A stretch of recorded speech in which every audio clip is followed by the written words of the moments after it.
오늘 10분 역사의 주제는 대한제국이 추진한 근대화 개혁, 광무개혁입니다.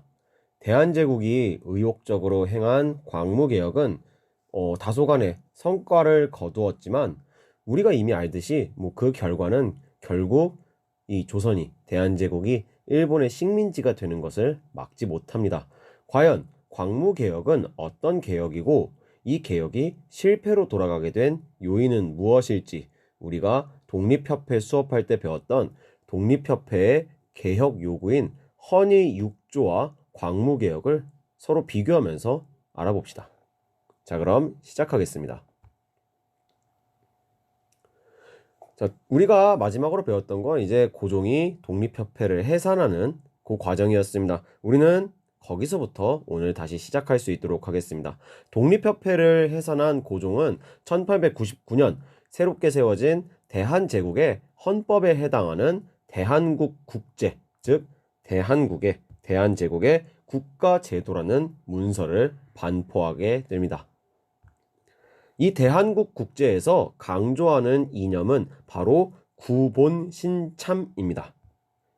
구본신참, 옛것을 근본으로 삼아서 새로운 것을 참고한다는 이 이념은 대한국국제와 이후에 벌어지는 광무개혁의 핵심적인 이념으로서 구본, 옛날 것을 근본으로 한다. 즉 조선의 전통적인 유교적인 이념과 정치 사상들을 존중하면서 새로운 걸 참고 서양의 새로운 사상과 제도를 참고해서 근대적인 개혁을 추진하겠다는 의지의 표현이 바로 구본신참이 되겠습니다.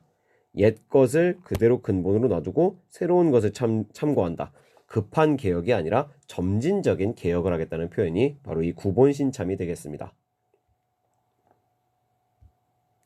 이에 따라 만들어진 대한국국제에서 가장 강조되는 사람은 바로 이 황제입니다. 황제.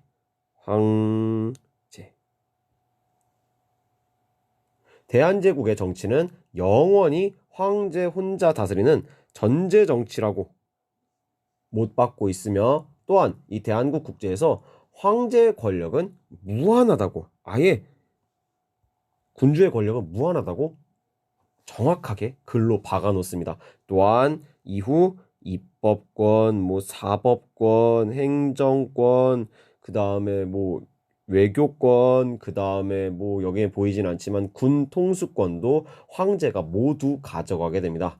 이는 독립협회가 자신들의 개혁 요구인 헌의 6조에서 의도했던 입헌 군주제가 아닌 당시 독일 제국이나 또는 러시아 제국에서 행해졌던 전제 군주제를 시행하려 한 것이 바로 대한국 국제였음을 알려주는 내용이 되겠습니다. 이렇게 본 대한국 국제를 요약한다면 구본신참의 정신을 바탕으로 국가의 모든 권한을 고종 황제에게 몰아주면서 대한제국을 황제가 절대 권력을 가진 전제 국가로 만들려 한 것이 바로 이 대한국 국제의 내용이 되겠습니다. 이렇게 전제 군주제라고 못 박아놓은 대한제국은 이후 자강, 스스로 강해지기 위한 개혁에 돌입하게 됩니다. 이것이 바로 광무개혁이 되겠습니다.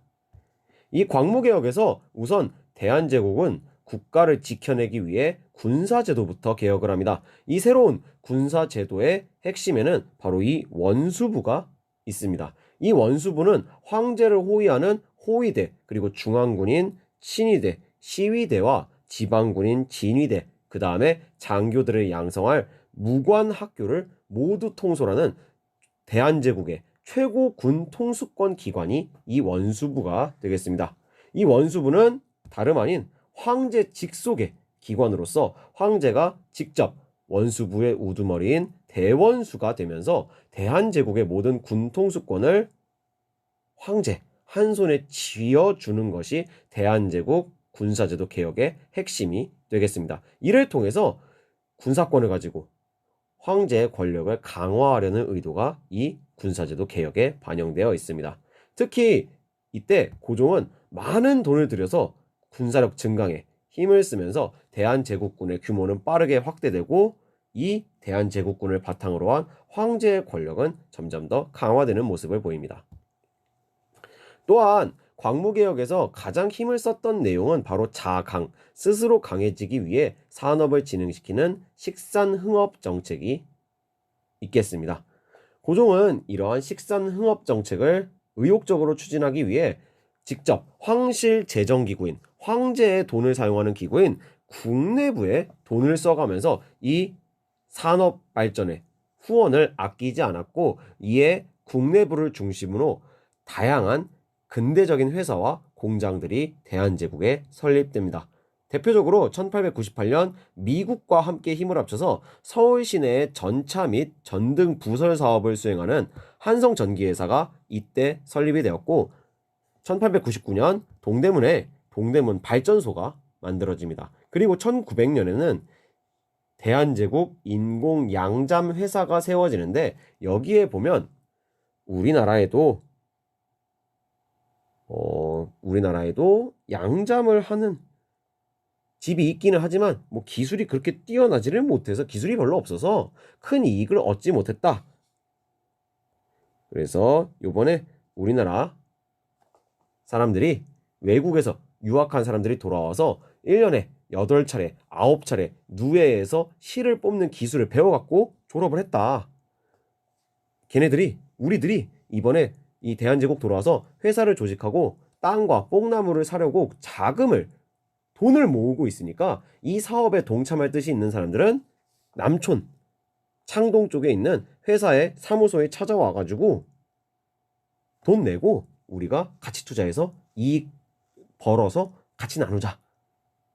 대표, 사장, 김가진, 이렇게 써있는 회사가 등장을 하게 됩니다. 즉, 투자를 받아서 운영을 하는 근대적인 주식회사의 형태를 갖춘 회사가 이때 등장하는 것을 볼 수가 있습니다.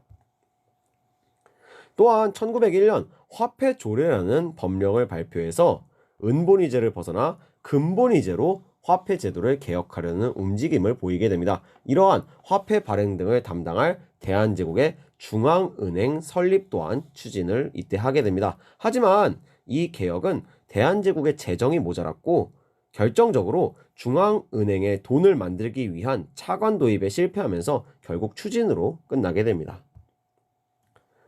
이와 함께 인재를 양성하기 위해 각종 학교를 수립합니다. 상공학교, 의학교, 광산학교 등의 실업학교 및 기술학교를 설립하였으며, 기술을 배워오기 위해 유학생을 외국으로 파견하였고, 개혁에 필요한 자금 마련을 목적으로 토지세를 늘리기 위해 양전사업, 즉 대한제국의 토지를 전체 조사하는 사업을 벌이게 됩니다. 그리고 이를 바탕으로 국가가 사람들의 토지 소유를 보증해주는 땅 문서인 지계를 발급하는 사업을 펼치게 됩니다. 이것이 바로 지계 발급 사업이 되겠습니다.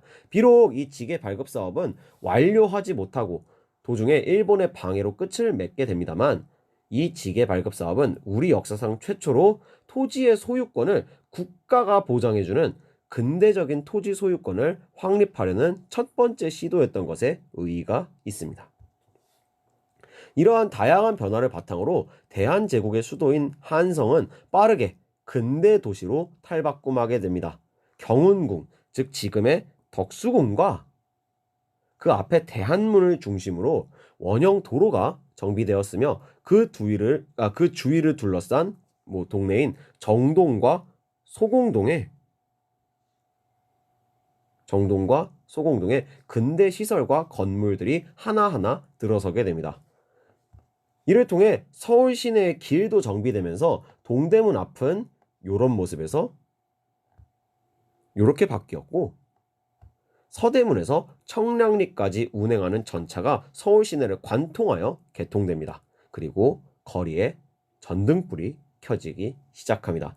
이러한 변화는 너무나도 빨라서 당시 영국의 여행가로서 한성에 머무르고 있었던 이사벨라 비숍은 서울에 도대체 무슨 일이 있었던 것인지 궁금해할 정도로 대한제국은 빠르게 변화를 겪게 됩니다. 이렇게 빠르고 다양한 변화를 가져온 광무개혁의 의의는 첫 번째로 외세 간섭을 배제하고 자주적인 개혁을 실시한 것에 그 의의가 있습니다. 가보개혁, 을미개혁, 이 개혁들 또한 조선에 많은 것들을 바꿔놨지만 모두 일본의 간섭 속에서 벌어졌다는 한계를 가지고 있었는데, 광무개혁은 이와 달리 외세의 간섭을 좀 배제하고 자주적으로 우리 힘으로 추진한 개혁으로서의 의미가 굉장히 큽니다. 또한 빠르게 많은 것들을 바꾸어 나가면서 국방, 산업, 과학, 기술 분야에서 짧은 시간 안에 꽤 많은 적지 않은 성과를 이루어낸 것이 광무개혁의 두 번째 의의가 되겠습니다. 이렇게 보면 성공적인 광무개혁은 그 한계 또한 굉장히 크게 가지고 있었습니다. 바로 독립협회 이후 국민들 사이에서 원하고 얘기가 나오던 민주주의적 개혁을 실행한 것이 아닌 황실과 지주층의 권력, 이익을 유지하기 위한 개혁이었던 것이 가장 큰 한계로 볼 수가 있습니다.